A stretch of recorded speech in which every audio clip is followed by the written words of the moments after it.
Us now, Democratic Senator Chris Coons of Delaware, hot off that vote. He is a member of the Senate Appropriations Committee. Senator Coons, the Constitution gives Congress the power of the purse. As Alicia just noted, we checked with the Budget Committee. The president is talking about doing something that he does not have the power to do. I would argue that is illegal.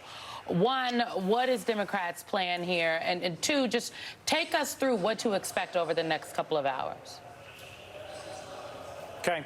Thank you, Simone. Great to be on with you again. First, to the point you just made, President Trump threatens to do all sorts of things that he doesn't have the legal authority to do. And in many cases, attorneys general from across the country have taken him to court and won, rolling back a lot of what DOJ did, rolling back cuts and cancellations that have impacted Americans' health care and that have impacted employment in programs that are critical to keeping our country safe and strong. What's going to happen in the next couple of hours? Senators will continue to talk to each other about whether there's any off-ramp, but Democrats are united in seeing this as a fight about health care. President Trump and the Republican majority in the House and Senate have cut tens of billions of dollars out of things that keep Americans healthy, and they've changed the law in ways that's going to increase health insurance costs starting next month, in some cases doubling them. So Republicans I've been talking to recognize that they've done too much, that they're hurting Americans, and it's going to hurt their health care, but they're not willing to make commitments quickly enough or clearly enough to change direction for us to be comfortable that that's good enough for us to keep the government open. If we go ahead and just keep the government open without any change in direction, millions of Americans will get sicker and poorer as the changes to health care get worse and worse. Look, President Trump ran on reducing costs. He's imposing tariffs that are jacking up the prices of drugs that millions of Americans take. Look, Donald Trump ran on reducing prices. He's cut the insurance affordability for tens of millions of Americans more. President Trump ran on making our country healthy again, and he's cut billions of dollars out of the organizations like the National Institutes of Health and the Centers for Disease Control that help keep us healthy. He's not delivering on those promises, and Democrats are standing up to him and demanding that we reduce or reverse some of these terrible cuts to Americans' health care. Senator, the president also ran on getting rid of Obamacare. And essentially, by increasing that insurance affordability or decreasing insurance affordability for millions of Americans, that's effectively what Republicans will do. They will have reduced or at least to their liking eliminated a very, very bad health care bill and not have to worry about replacing it with anything. Which for me, if this is the fight that this budget is all about, how then do you message to the American people so that when at 12:01 a.m. tomorrow morning, the government shuts down and all of a sudden the things that people need and try to access over the next few days, that they fully understand we are in this space, not because of Chris Coons, senator from Delaware, not because of, Democratic senator from Florida, but because of what Republicans failed to do, and that is come to the table, lay out an argument for what they wanted, address the arguments that Democrats put forward for what they wanted, for what you wanted, and come to a level of compromise so that millions of Americans won't have to suffer. Michael, you know me. I'm someone who works across the aisle and is always willing to negotiate a better path forward. This fight is simple. It's about Democrats standing up and fighting for Americans' health care, for seeing the direction we're headed and the ways in which President Trump and Republicans in Congress are making decision after decision that makes Americans sicker and poorer and demanding that we change direction. There's going to be some real pain as a result of the government shutdown that I now expect begins at midnight. It means there's going to be millions of folks who serve our nation who won't get paid until the shutdown ends. And that has always moved me in the past to vote to keep the government open. But this time, it is as clear as it's ever been in my life. that we have one party that's willing to lay off thousands of folks who research to find cures to kids' cancer or do research to help find cures to ALS, and to defund those federal agencies, and to keep moving ahead with jacking up the prices on health insurance. We can find a better way forward.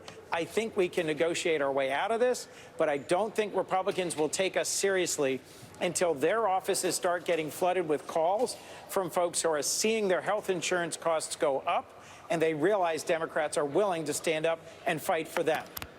Senator, today in Washington looks like it is going to end with a government shutdown, but it began with the Secretary of Defense referring to many Americans as the enemy within. Just given your role on the Senate Foreign Relations Committee, your concern about what our enemies and our allies thought watching that speech today? Alicia, this was not a great day for America as Secretary Hegseth summoned from all over the world all the most senior American military commanders, and they sat there silently listening to a lecture that, as best as I could tell, ranged all over the place, from grooming to the warrior ethos. American military leaders have seen combat, have commanded units in combat for over 20 years in Iraq and Afghanistan. They did not need to be lectured by a former Sunday weekend show Fox TV host over what it means to live out the warrior ethos. They understand. These are men and women who have had command of units in combat, who've had to write letters home to loved ones after they've lost troops and soldiers in combat, who understand the threat that we face from the PRC, and who understand that equipping, training, arming, and deploying our military to confront the challenges of China, North Korea, Iran, Russia, that's the real and serious work that they should be doing. And today's session was largely a distraction from that. The new strategy that Secretary Hegseth and the Pentagon is moving us towards takes our eye off the ball in terms of the real challenges, the strategic security challenges facing the United States. And you're already hearing concerns and comments from senior military leaders to that effect. We just spoke to two former senior military leaders, and they essentially told us that it is not the military's role here to stand up essentially and go against the president, that somebody else is going to have to do it. Have you heard concerns from your fellow Republicans in Congress? And if not, honestly, Senator Coons, it's like WTF, because what we heard today is crazy. It is chilling. A lot of it was racist. But they're implementing it right now as we speak. Somebody has to do something. Republicans control the Senate and the House. They are responsible for the changes to Americans' health care and prices, our national security, and the direction of this administration. Democrats, like me, keep standing up and saying as loudly and clearly as we can, this is dangerous. What the president is doing, what Secretary Hegseth is doing, is a distraction from keeping Americans secure and from sending a strong signal to our allies that we're with them and to our adversaries that we're prepared to confront them. Today was just another chapter in the reality TV show that is the Trump administration, and Republicans in the Senate need to stand up. Many of my colleagues knew that Pete Hegseth was not the right person to be the Secretary of Defense, that his lack of experience and his lack of grounding in real leadership of a globally complex and significant organization made him the wrong pick. I'll remind you, in the first Trump term, he picked decorated Marine Corps General Jim Mattis, someone who had served years in combat commands, was widely respected and unanimously confirmed. Pete Hegseth was barely confirmed after a long and contentious confirmation fight, and you saw today much of what that means. It weakens us at home and abroad.